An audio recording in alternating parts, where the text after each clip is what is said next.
Hi, my name's Phil Craig. I'm a writer, a TV producer, a lover of stories, and a connoisseur of scandal.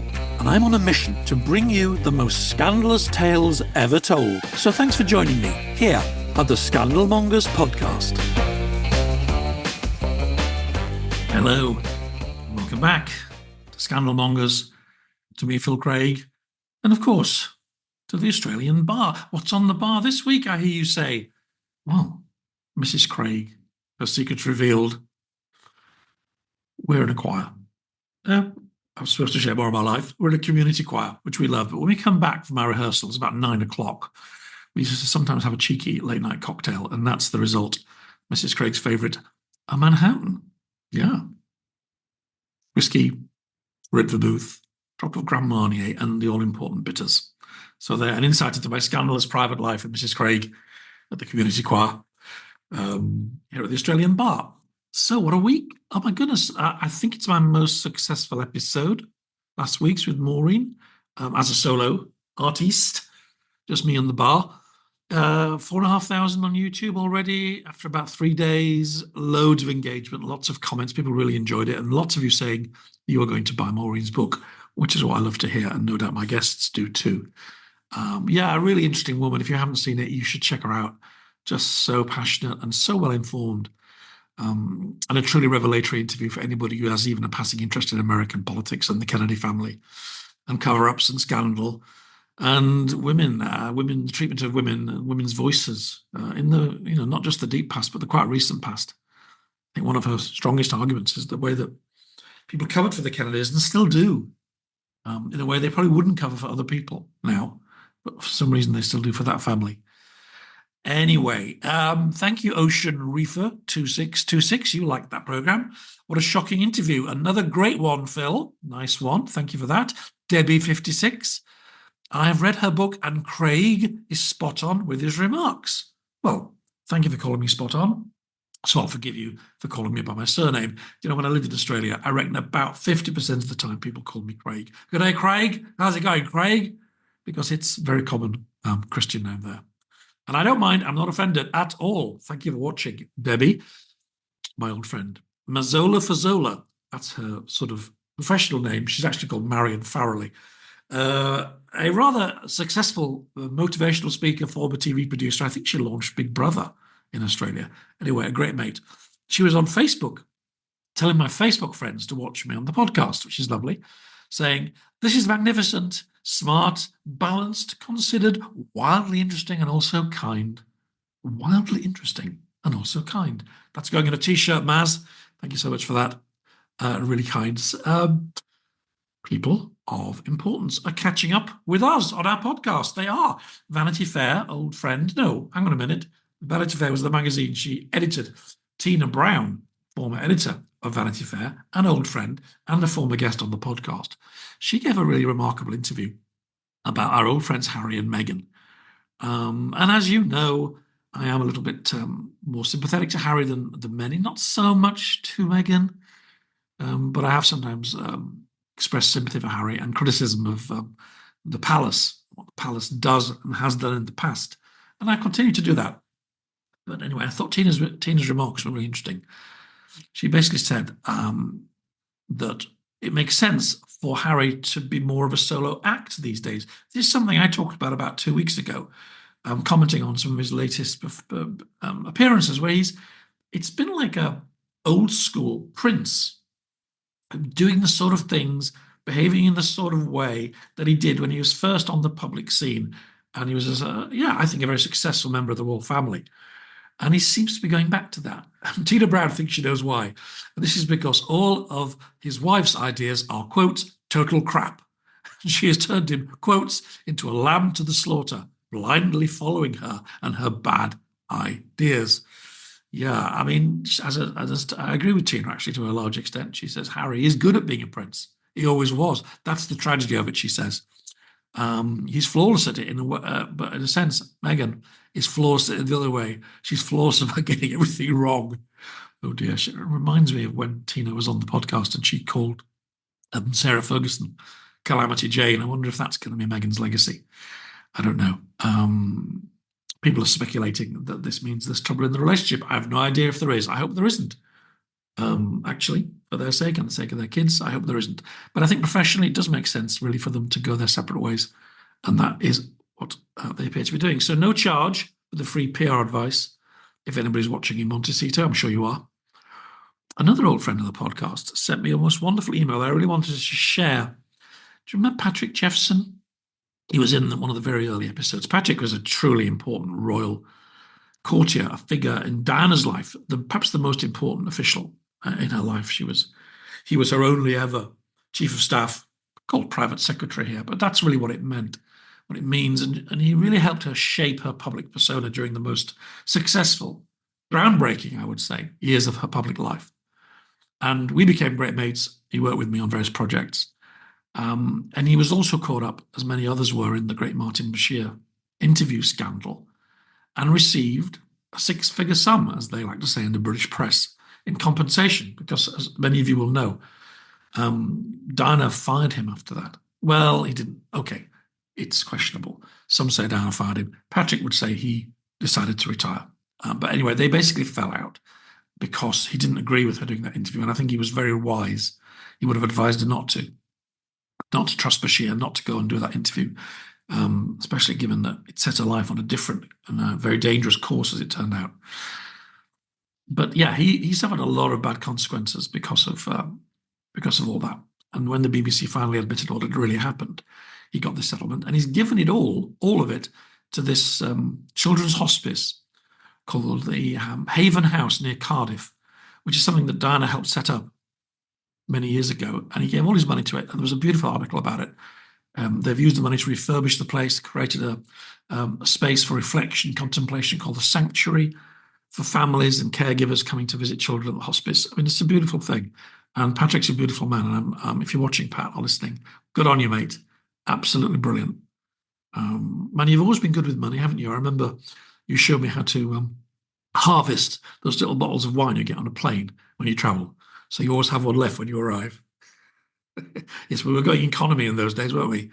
But no, Patrick has been a great friend and travelling companion and for colleague over many years. And what a lovely thing he did.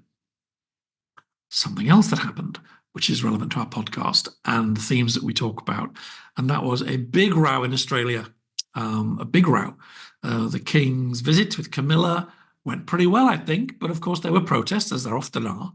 And one particular protest, when his speech in Canberra, surrounded by all the dignitaries and the politicians, was interrupted by a protest from a Indigenous Senator, Lydia Thorpe, yelling, "You're not my king. This is not our land. Give us back our country.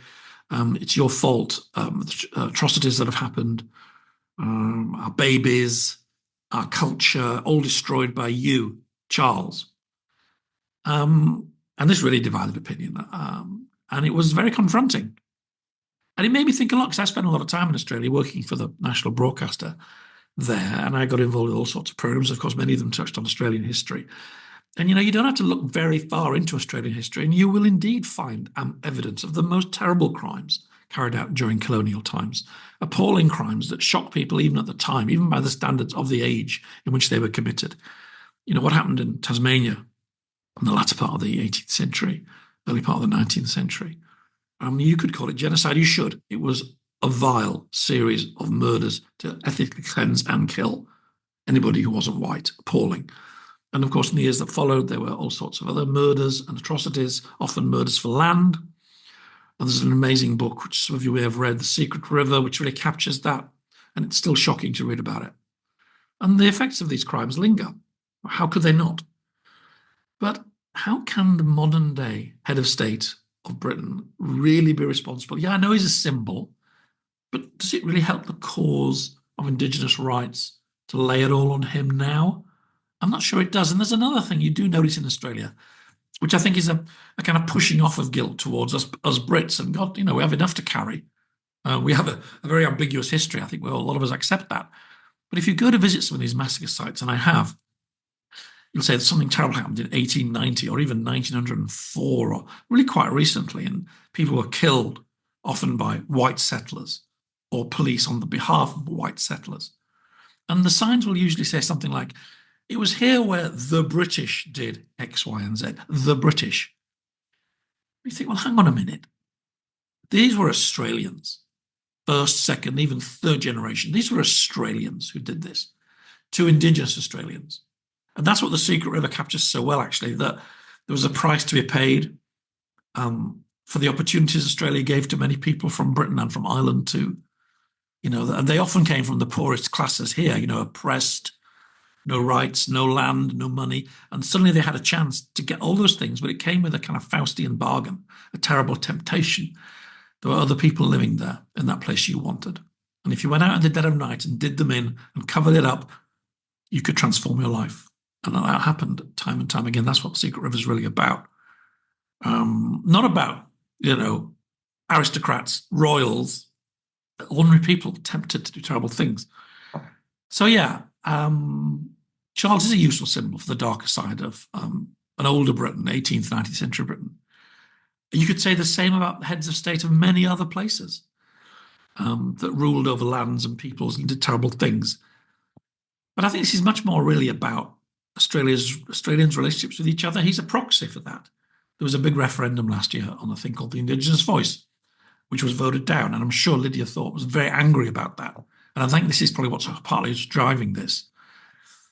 But I know a lot of Republicans, and I worked with a lot of Republicans. I even spent some time with Malcolm Turnbull, one of the former Prime Minister, one of the leading Republicans in Australia. I don't think he would be in any way proud of what Thorpe, the senator, did. I don't think he would. I don't think he would say she helped the cause. I think when Thorpe gets up and starts yelling about genocide to Charles in 2024, I don't think it does. So that was my take on that. It's a very complicated story. Maybe the world doesn't need the views of a 64-year-old Englishman on this subject, but it kind of comes down to the way we think about our history. And I do think about this stuff a lot. I'm writing a book about the end of empire and trying to balance all the sorts of different aspects of it and try to be frank and warts and all. And we need to be. But I don't think that justifies what happened. And I don't really agree with it. Let's move on.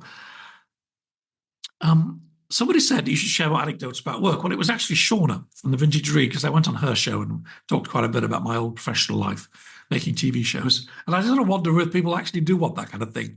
I mean, you could always fast forward to the good part, to the interview. There's lots I could talk about. I've got one amazing story, actually. See if anybody responds in the comments about my ultimate Shark Week anecdote, which not only involves movie stars, a high rating, I think still the top rated Shark Week documentary ever, or at least premiere event ever for the Discovery Channel, and also Donald Trump and Stormy Daniels, all in the one anecdote. Anyway, I'll save that up. Maybe I'll have some rum and coke on the Australian bar to go with that one. So David Hooper, he's been on the show before, episode 79, if you want to check him out. He's probably the leading British expert in how you legally stand up against what you might want to call bullying rich people. He's been a great opponent of what's called the slaps. These are lawsuits meant to sort of intimidate and shut people up rather than actually win any court case, just to kind of use money and lawyers to shut people up. And he's written a great book about it. He mentions that in the episode 79 that I just mentioned. And he's a really, excuse me, mute myself. That's better. He's a really passionate defender of free speech. And what I didn't know until recently, when the Fayed story broke, is that he was involved in that in the 90s, around the time, before the time that Diana got involved in the family. Remember, all of these terrible allegations about Fayed that have come out since he died in the last few months. The allegation is that he's been offending for a long, long time. And yet in the mid-90s, not all of it, some of it was published. And David was brought into this process because Fayed and his little private army of lawyers, spin doctors, former policemen, security people, and it's suggested serving police officers, people who would help him and enable him. They descended on Vanity Fair like a ton of bricks, and David had the job of trying to defend Vanity Fair. And I rang him up and I said, would you talk about it? And I don't think he's talked to anybody else. Maybe he has. but not recently, or at least not in this way. So I think this is a bit of an exclusive for the Scandal Mongers, and I'm very excited about it because I think you'll agree he says things that you've not heard before, serious things. And I think the things that actually will add to a growing campaign here that I'd love to be a part of for a proper public inquiry into this, because it looks to me like there's a pattern here above and beyond one man's offending. And the pattern is similar to what we saw with Savile and with other people too. A whole infrastructure of enabling around men like this, which drew in so many people and was so hard to break open. And I think there have to be lessons learned about this for people who complain in the future so they get a proper hearing.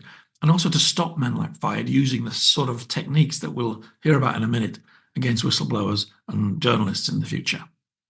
So there you are. I think Andrew Loney, you'll be proud of me, Andrew, if you're watching, fighting the good fight for freedom of information with David. So, without further ado, thank you for listening. Hope you enjoyed the cocktail recipe, the rambling anecdotes. Let's go here from a proper expert on scandal, David Hooper. See you after that. Bye. David, welcome. Thank you so much for joining me. Great pleasure to be here. Well, I know half the world wants to talk to you, so I feel really flattered. And I want to just follow the old-fashioned chronology here because I think this is going to be absolutely fascinating. So when did you first hear about this Vanity Fair article? Well, I used to advise Vanity Fair when I was practicing as a solicitor, and they had written an article in 1995 called Holy War at Harrods, and this produced a solicitor's letter from a now defunct firm called DJ Freeman. And I was called in to help defend that. And subsequently, they issued a writ. And we spent 2 years defending the claim till they dropped it. Were you involved with the magazine before? I mean, had you seen the article before it was published, for example, to check it? No, I hadn't. And what was I'm sure it was a very long and scary letter that they sent from Mr. Freeman. What was the gist of their complaint? They were complaining mainly about the allegations of sexual abuse of employees and the general ill treatment of them, including appalling racism against employees. I mean, we know in recent weeks some very serious allegations have emerged, including rape. The Vanity Fair article never quite went that far, did it? It was more about harassment and abuse, or am I misremembering it? It was, there was certainly allegations of sexual abuse, yes. It didn't include the word rape there. So, from your perspective, sitting in a solicitor's office in London, knowing that the might of the Fayed machine is heading your way, did you swallow hard? I mean, was it quite a challenging moment? It turned out to be that. And there were no dirty tricks to which they would not resort. At one stage, they tried to sting on myself and Henry Porter, who was the London editor of Vanity Fair, offering to sell compromising tape of Fayed, which didn't exist, and we thought it didn't exist, but they still tried to report. Well, they did report us to the City of London police, which was to intimidate us and to try and get us arrested, which fortunately they didn't. I mean, Fayed. You say this as if it's a sort of normal thing that happens to an everyday solicitor. I mean, when you say a sting, so somebody contacted you and said, I've got something really exciting, and will you meet me? A 6'6" security man from Harrods called Paul Hanley Greaves turned up at my offices. The first thing he offered to do was to strip to show that he wasn't wired. Well, that I didn't particularly want a naked Hanley Greaves in my office, and that made me feel, well, there must be something very odd going on here, and he almost certainly is wired. And so I chose my words with care, obviously, after that. And then he And said, I've got this tape and you can have it and you must pay yes, me. he claimed that he had been dismissed. I mean, a pack of lies. He claimed that he'd been dismissed for impregnating an employee at Harrods, which wasn't true. He hadn't been dismissed. I mean, I don't know if he'd impregnated anybody, but he certainly hadn't been dismissed. And he claimed that he had this tape, and they said, "Would we buy it?" And I said, "Well, I can't do anything here without discussing the matter with our QC as to whether that was permissible or not permissible." And But then the in next fact, thing you know, would they're calling the police on you.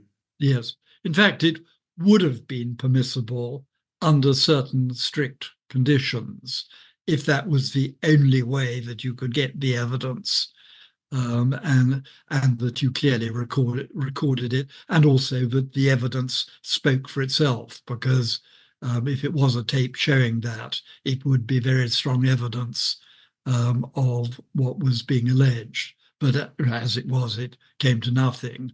But they still came up with this extraordinary idea that I had been trying to dishonestly receive a non-existent tape. I mean, it was total nonsense.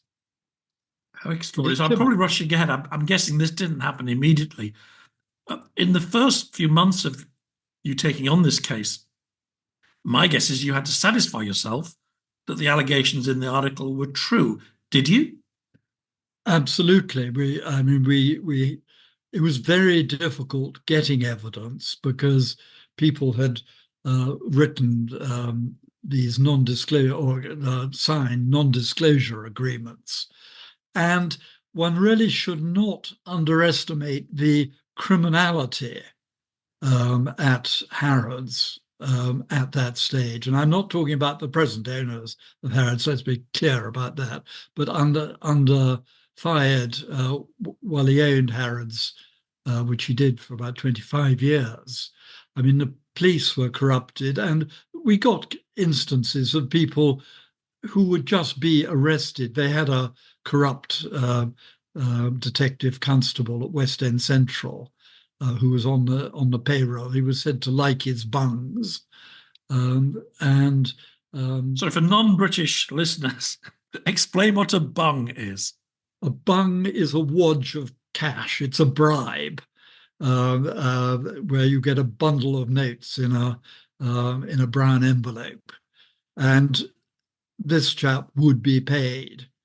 And they also had very high level contacts with the police. I mean, an enormous number of them got hampers at Christmas, and probably cash as well. And cases got dropped, or investigations against Harrods got dropped through a call from a senior commander at New Scotland Yard. And Chelsea Police Station was another station with which he had very close links, because what happened was that Fayed, you could retire from the police at a fairly early age with a generous pension. And with that pension, you could then go and get a very well-paid job at Harrods. And so nobody really wanted to rock the boat, because the senior officers were connected, and of course it was your sort of pension fund or your additional pension fund. Okay, so were you confident? I mean, obviously this was a kind of been a normal kind of a case for you, unless you lead a very exciting life. But I'm assuming you became confident that you did have a good defense. How far did it move down the track? Sorry, could you repeat that question? I'm afraid it just broke up slightly. No, I was just going to say that you obviously concluded that you had a strong defense. So how far had this case moved down the track before Fayed gets involved with Princess Diana? Well, we had been collecting evidence for 2 years, and it was very, very difficult persuading people to give evidence. But the key to it really was one of the deputy heads of security, Bob Loftus, very courageously came forward and gave chapter evidence of what went on. He described the corrupt relationships with the police. How they bugged telephones. If you lived in flats belonging to Harrods, of which they had a fair number, including in Park Lane and in buildings surrounding Harrods. They used to wire up these things, and if people had private conversation, particularly if they discussed their sex life, that these Fayed enjoyed just listening to it. I mean, it was disgusting, but the evidence was there, and the racism was quite shocking. And this is 1990s, where unhappily racism was more common than it is today. But even by the standards of the 1990, it was quite shocking what he said about black people and people of Asian origin, many of whom and it would be quite unsuitable to repeat what he said, but take it from me that all the words that you see asterisked in newspapers were used by him in the most horrible and disgusting and unpleasant way. And of course, I remember it's one of the things that many people have spoken about is that actually we now may well choose to remember him as a villain, but at the time, he had a slightly kind of roguish reputation. He was almost a sort of character in the national comedy. Spitting Image had a puppet of him swearing and spitting all the time. But it also helped bring down the Tory government. So I think some people thought he was, I wouldn't say cool, but kind of interesting, maybe forgivable. Is that fair? Well, I think the fact that he did a lot of damage to the John Major administration. I mean, not obviously to John Major himself, but there was the problem with MPs who were accused of taking the legendary bungs from him. The cash in the brown envelopes story. And yes, he did ham it up, and he was obviously a man. He was obviously a man of great charm, and he was very, very good at suppressing the dark side. He had Michael Cole, who was paid an enormous salary, and journalists were also being sent hampers and so forth, and of course their editors were very nervous about taking on, because Fayed was known to be litigious. This is one of the big questions I wanted to ask you. I don't expect you to mention the fees and the costs, but to Vanity Fair, I mean, I guess it was a big international publication, but it wasn't the Murdochs. They must have spent a lot of money creating this defense. And did you ever have a conversation with them when they said, we may have to give in because it's too expensive? Well, American company. I mean, because the decisions on this were being taken in New York. I mean, obviously everybody has a budget, and yes, it was very expensive, but I don't think it was that expensive compared to American cases, because although you have the First Amendment, defending claims in the United States are very, very expensive. And so, and Condé Nast was a big organization. And there was very much a principle, because of the First Amendment, they were really not going to be bullied in this. So they were much tougher about it than probably their English equivalents would have been. Oh, that's really interesting. So, okay, the Americans are standing firm. You've got lots of evidence. People have come on the record. You think you can win this case, and then suddenly one day you open a newspaper and you see the Princess of Wales is with this man Fayed on holiday. That must have been quite a moment. Yes, It didn't really affect us. Of course, what did affect us was the terrible tragedy of her death shortly thereafter. And you never crossed your mind that he might be trying to establish a relationship with her himself and through his son, partly in order to further his battle with you. Oh, I do. No, I think he had sort of grander designs than that. I mean, he hoped that there might be a marriage between Dodie and Diana, which I don't think was ever was ever on the cards. But of course, due to a tragic death, we will never know. And at what stage was the case when the car crash happened? Well, it was probably going to be heard in about 12 months' time. These things always take a bit of time, but it probably would have been heard in early 1998. And can She you died remember the in August conversation you had with 1997. Henry or with Condé Nast when you heard about the car crash?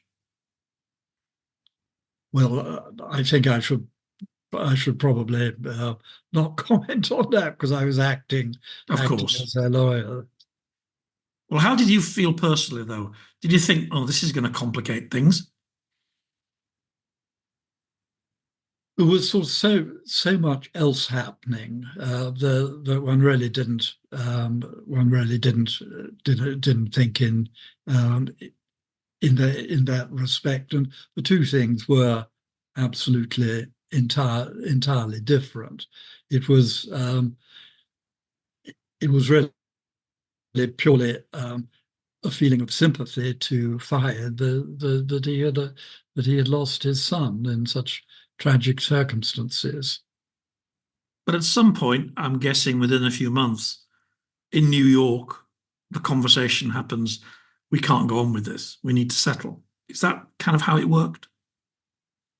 Well, as I recollect it, these conversations had already started because Harrods, through Michael Cole, had indicated that they were interested in resolving the case. So the two bits of the jigsaw um, uh, coincided.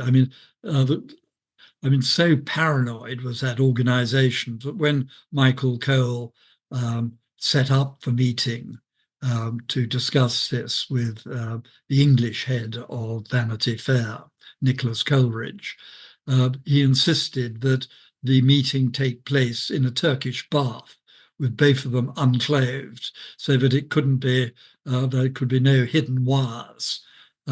Because of course Harrods normally did tape everybody, so I think they assumed that we would do the same, which we certainly never would have. It has the makings of a kind of police procedural. Yeah, I mean, and with a lot of nudity in the story. How yeah, extraordinary. yeah. So it was, on what terms was it settled? Did you just decide to agree to disagree? Or did somebody have to make a statement admitting error? Or what?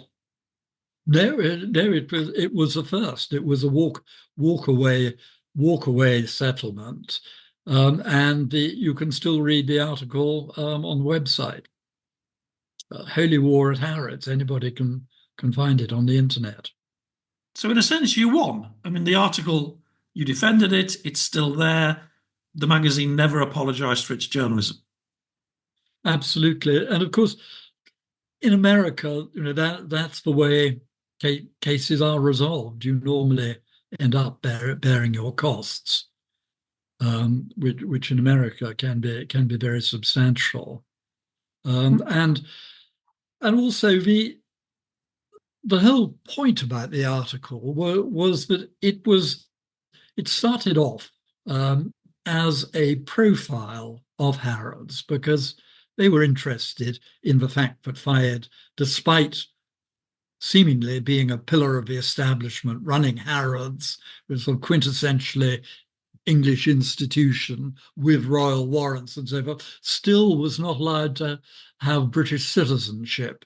And they wondered why that was. And also they were interested in the fact that he was an alternate. I mean, this was before everyone knew about the sexual behavior and the racism, that he was very much an alternate, interesting figure. And it was then, it was, so, it was never set out to be a hatchet job or anything of that sort, or investigative. It was a profile, and Harrods belonged to the Vanity Fair world, as it were, sort of high fashion, interesting, well-known people associated with it.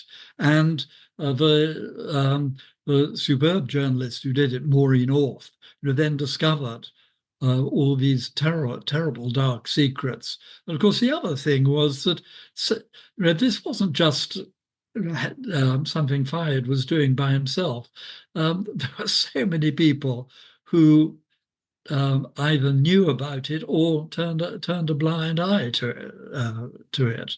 I mean, and this was happening right in the centre of London. So, although it took time for the real truth to come out, it was certainly a service to the truth.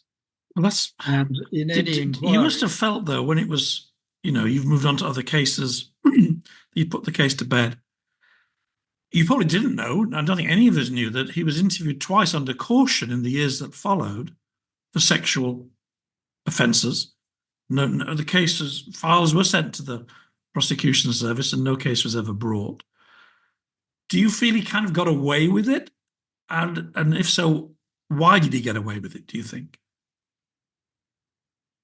I think probably a question of intimidation, and one doesn't know how enthusiastically the police protected it. He had very good links with the police, and of course, if you've corrupted people, you have power over them.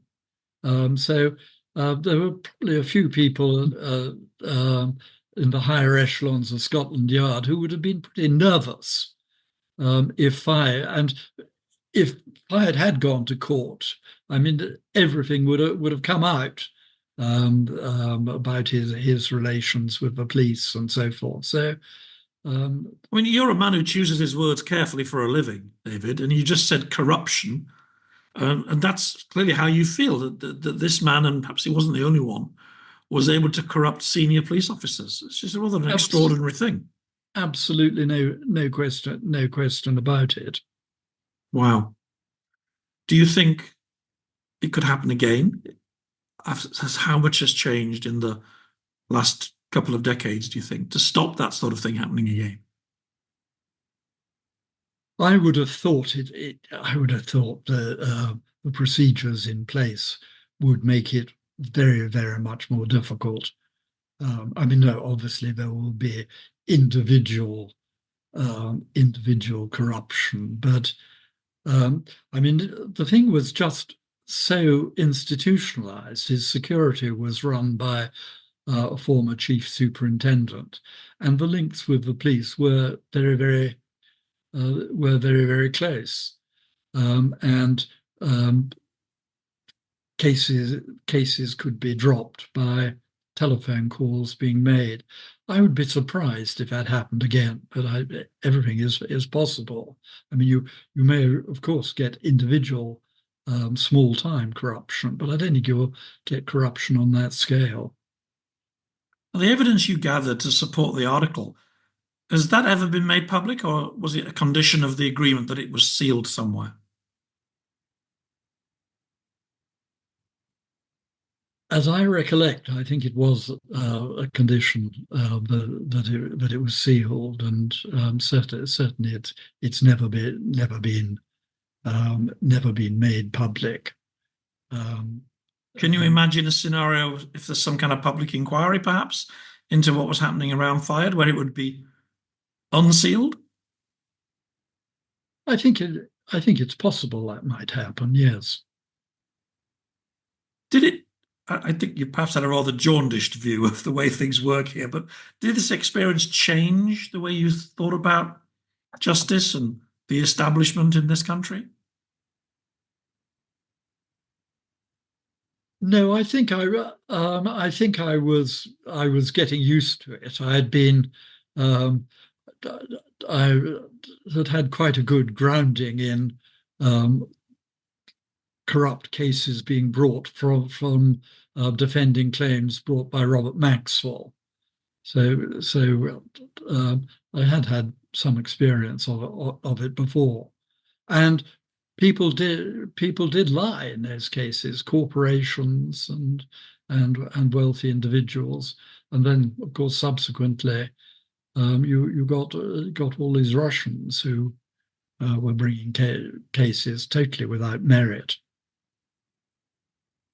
One of the themes that people have been talking about, commentators, is you mentioned the various spin doctors, private detectives, policemen who were, whether they were corrupted or whether it was just the way they thought, tended to dismiss the sort of allegations that were being made about sexual harassment and abuse and racism.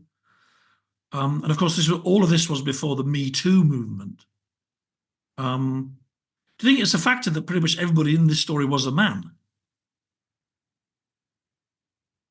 Yes, yes, that's right. I mean, because women were treated abominably, and How many female um, detectives did the Met have, I wonder, in 1995? sorry, could you say that again? Well, I was just wondering how many female detectives there were at the Metropolitan Police, for example, in the mid 90s, that might have made a difference. Yes, I'm afraid I couldn't really express an opinion on that. I guess it feels like a long time ago now. It is a long time, but it feels like culturally a very long time ago, especially in the way that the powers that be and men should have been just the same as a woman in taking it seriously, but they just didn't. I would I say. think if you were a woman in that position, the intimidation was particularly effective because, as you say, there wasn't the Me Too um, support, and you were very alone and very isolated. And this was certainly the experience. I mean, I think it's now said that something like 69 women have made complaints of uh, sexual misconduct, assaults, rapes, or attempted rapes. Um, and I think everyone felt very alone and very isolated, and it wasn't really the people you could turn to in the way that you can. And things are by far from perfect now, but they were many times worse in the 1990s.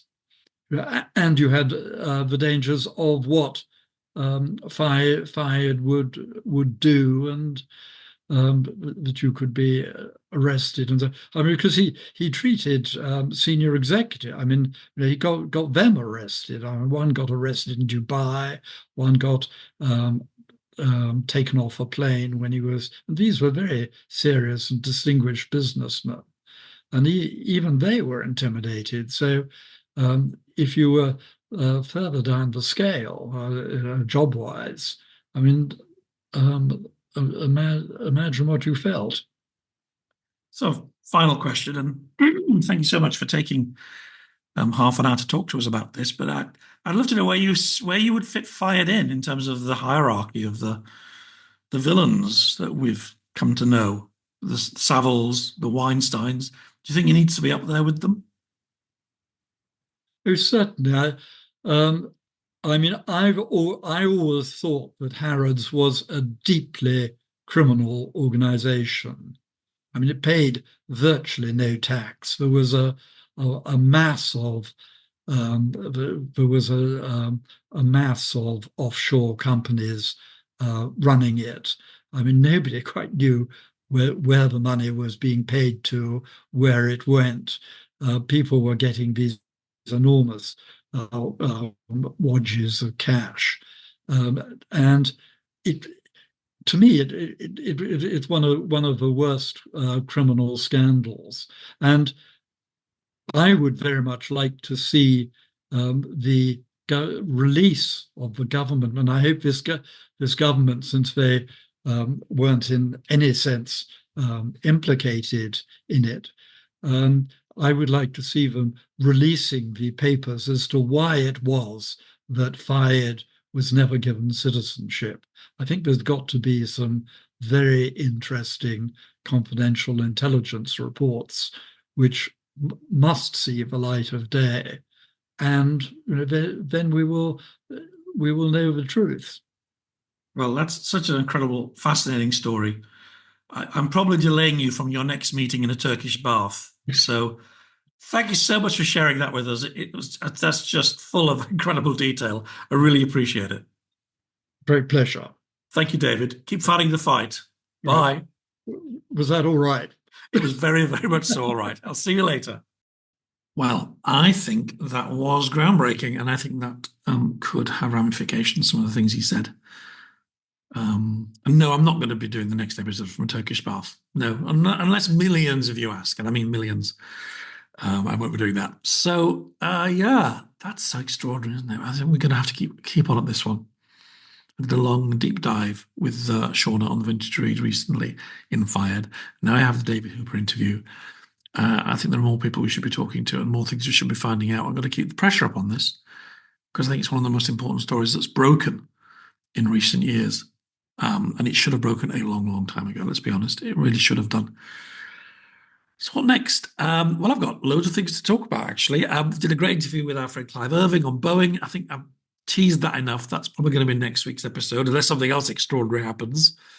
Did a really good conversation about Churchill and the slightly scandalous world of his mates and several other things waiting to go out. So there's no shortage of material. And I hope no shortage of interest. As you've probably gathered, I'm really getting into this solo podcasting lark. Although I will be doing one soon with Mock O'Keefe, who was on the podcast right at the beginning, and he's a great mate and a fellow connoisseur of scandal. And he's going to be doing something with me about the Gothic imagination, the scandalous world of Lord Byron. So we'll do that as a sort of test and maybe have more with him or other guest hosts as the years go on. But for the moment, it's me. I'm enjoying it. Appreciating your company, thanking you for your likes. Don't forget to like the show if you do like it. It really does help. Comment away. I'll meet you in the comments.